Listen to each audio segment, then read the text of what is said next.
Bonjour Patrick, Bonjour. on se retrouve à nouveau pour faire ces petites capsules, enfin ces présentations de capsules d'auto-hypnose. Donc aujourd'hui nous sommes là pour ça. Je voudrais que tu puisses nous expliquer quelle préparation il faut pour pouvoir justement faire cette auto-hypnose. Oui, autant la dernière fois nous avions parlé de l'hypnose, qui était quelque chose d'assez conséquent, on va parler d'auto-hypnose aujourd'hui. Alors, quand on dit auto-hypnose, il faut relativiser puisqu'on ne peut pas se mettre en état de transe et travailler. Donc, on va dire c'est un état alpha. Alors, je précise ce qu'est un état alpha. C'est un état, en fin de compte, celui qu'on a à l'endormissement où on réveille. Quand on ne sait pas très bien si on est en train de dormir ou se réveiller, c'est 8 à 14 cycles par seconde. D'accord. Donc, c'est un état de somnolence, voilà. Et tout le but va être de se mettre dans cet état pour pouvoir travailler seul. Alors c'est pour ça que nous allons faire ces exercices. Donc je vais les faire en mettant je devant, D'accord. comme si je me parlais, car en auto-hypnose, il faut se parler à soi-même. D'accord. Donc en fait c'est un exemple que tu vas donner aux gens pour qu'ils puissent s'entraîner. Exactement, puisque D'accord. si je fais l'exercice, c'est plus d'auto-hypnose, ça devient d'hypnose. Donc le but, c'est simplement qu'ils apprennent les méthodes pour eux-mêmes. Voilà. Donc ils apprennent à parler avec leur cerveau. Et oui, c'est là que la particularité de l'auto-hypnose, c'est de parler à son cerveau. Alors, il faut le tutoyer. Parce qu'on le connaît bien. D'accord. Oui. Hein. Donc c'est quelqu'un de très sympathique et qui répond bien d'habitude quand on lui parle gentiment. Alors je plaisante bien sûr, mais c'est pas si faux. Bienveillance quoi. Avec bienveillance, c'est-à-dire qu'il suffit de lui demander, car il a toutes les potentialités. Mais la pire des choses dans une séance, c'est le doute. Donc, il est très important d'être motivé quand on fait une séance d'auto-hypnose. D'accord. Donc ce triangle des motivations que tu abordes dans tes formations, Oui. tu peux nous en parler? Oui, puisqu'en fin de compte, pour l'auto-hypnose, c'est la même chose. Il faut déjà, avant toute séance, avoir un but. Oui. Donc, ce but, ça va être l'objectif que l'on va travailler. Alors, on va voir comment le formuler tout à l'heure, mais ce but doit être précis, clair, et il ne faut pas que ce soit quelque chose de complexe. Dans l'auto-hypnose, plus c'est complexe, moins ça marche. Donc, il faut que ce soit un objectif clair, simple et facilement abordable. Il y a se sentir capable. Alors, se sentir capable, c'est très important aussi parce que justement, il n'y a pas de place au doute. Simplement, parce qu'il faut savoir, c'est un entraînement.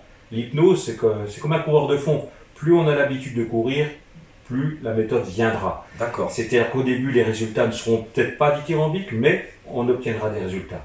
Mais plus on a l'habitude de le faire, d'ailleurs, plus l'induction, on verra ce que c'est tout à l'heure, sera courte. Une gymnastique cérébrale. Tout à fait. D'accord. Et les bénéfices? Alors les bénéfices, justement, c'est l'amélioration soit de l'état de santé, ou soit peut-être, quand on fait une recherche en auto-hypnose, c'est de trouver ce que l'on cherchait, puisque quelque part, on va ouvrir les portes de la mémoire. Ouvrir les portes de la mémoire, d'accord. Et comment on peut faire perdurer tous les bénéfices, justement? Alors, justement, puisqu'on parlait de mémoire, faire durer le bénéfice, c'est surtout, alors, pendant la séance, j'y reviendrai tout à l'heure puisque j'expliquerai comment se fait une séance, c'est faire ce qu'on appelle la boucle de rétroaction, c'est-à-dire juste avant de revenir, c'est de revisualiser totalement ce qui vient de se passer pendant la séance. D'accord. Oui, c'est des gymnastiques Oui, cérébrales. parce que les trois quarts du temps, si nous ne faisons pas cette boucle de rétroaction, il y a un effacement à la vitesse grand V, c'est-à-dire qu'en fin de compte on revient, mais déjà on a perdu une bonne partie du travail.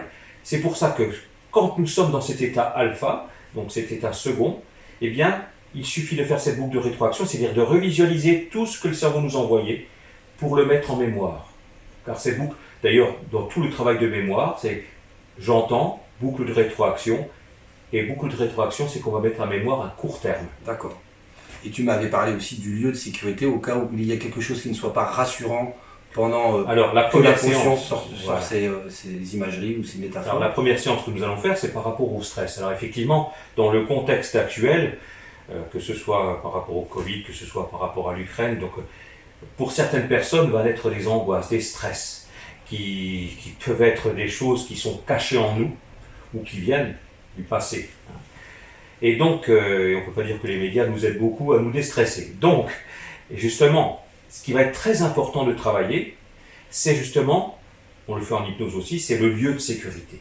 C'est de trouver un endroit que l'on aime, où on se sent bien, pour se mettre dans une sorte de bulle, une bulle de bien-être qui nous permet de quitter complètement l'environnement pour se retrouver et surtout pour se détacher de tout ce qui nous dérange dans une journée ou dans le contexte. Oui, ce qui fait encore travailler le cerveau d'une autre manière. Tout à fait. Oui, ok. Pour la structure, l'ossature de la séance, tu insistes sur 3 points, c'est-à-dire l'induction, l'activation et puis justement ce que tu disais, le retour de transe. Alors, l'induction sera toujours la même, mais comme je le disais tout à l'heure, plus on fera des exercices, plus ces inductions vont être rapides. Parce qu'il suffit simplement de mettre des mots-clés et au bout d'un certain temps, on part dans l'état presque immédiatement. Oui. Bien. Donc cette induction, je vais donner aujourd'hui des exemples qui suivront sur d'autres tutos, mais on aura ces exemples. L'activation, c'est la zone de travail. C'est là que on va choisir un mot ou une image. Encore une fois, je le répète, ça ne doit pas être complexe. Il suffit simplement de dire, est-ce que tu pourrais m'envoyer les images concernant ou voilà. Et là, le cerveau va nous aider et nous envoyer, comme je le disais tout à l'heure, ouvrir les portes de la mémoire pour nous donner tout ce que l'on désire du moment que c'est dans les archives. Donc tu assistes sur un vocabulaire simple, très familier, oui. Et adapté vraiment à la personnalité de chaque personne. Et la particularité, c'est comme si on parlait à quelqu'un d'autre, à notre cerveau. C'est comme s'il était autonome, on lui parle. C'est notre aide. Hein. Et d'ailleurs, quand on a l'habitude, on continue dans la journée parce que c'est-à-dire qu'effectivement, ça devient une sorte de collaborateur à longueur de journée. Quand on a vraiment l'habitude, c'est une façon aussi de s'adresser à son cerveau et c'est impressionnant de voir la façon dont il répond. Plus on a l'habitude de lui parler, plus il nous répond. D'accord.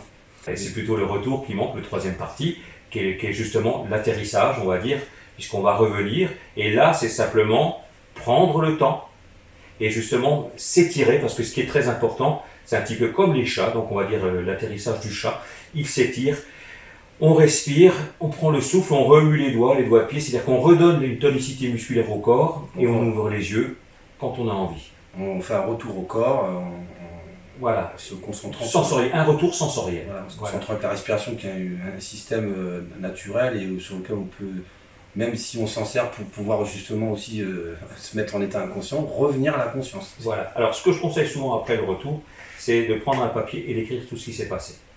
Car on pourrait dire qu'il faut une sorte de bloc-notes qui nous suivra pour ces expériences, car il se passe beaucoup de choses, et des fois même le cerveau peut nous envoyer des choses qu'on ne lui demandait pas.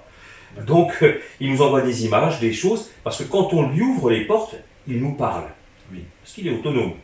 Donc des fois il peut y avoir des surprises, c'est un peu comme dans l'hypnose, il y a des choses des fois inattendues qui arrivent, mais toujours très intéressantes, car ce qu'il nous dit souvent est quand même empreint de sagesse.